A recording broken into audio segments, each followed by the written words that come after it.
It's easy to forget that when you save your money by putting it in a bank, you're not really saving it at all, you're lending it.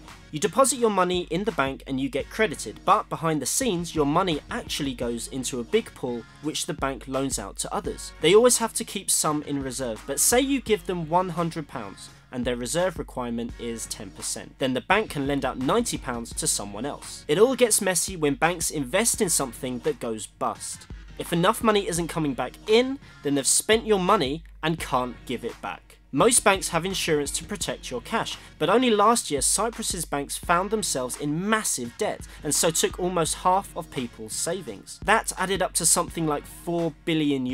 That's a shitload of money to be taking from people.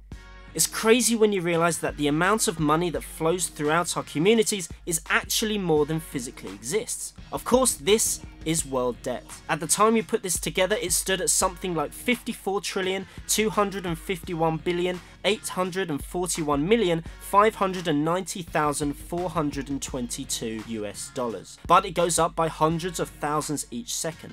Financial services is the least trusted industry in the world, and that could be a reason why more people are turning to online currencies like Bitcoin, a cryptocurrency which is super anonymous and mainly self-regulating. Users can carry out financial transactions directly with whoever they want instantly.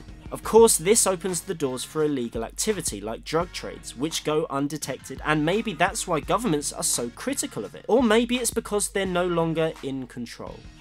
Bitcoin's value isn't controlled by governments. Your Bitcoins aren't lent out, so you'll get them back when you need them. You won't be able to buy stuff in shops with Bitcoins just yet. Why?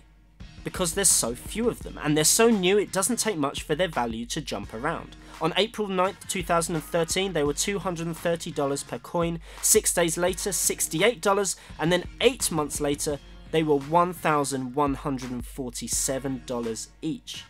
However, the plan is to increase the amount of Bitcoins every year to deal with this problem. In the last couple of months, we've had ATMs that deal in these online currencies pop up in various cities across the world, including in America, Australia, China, and the UK. When current banks have questionable futures, could cryptocurrencies be the answer?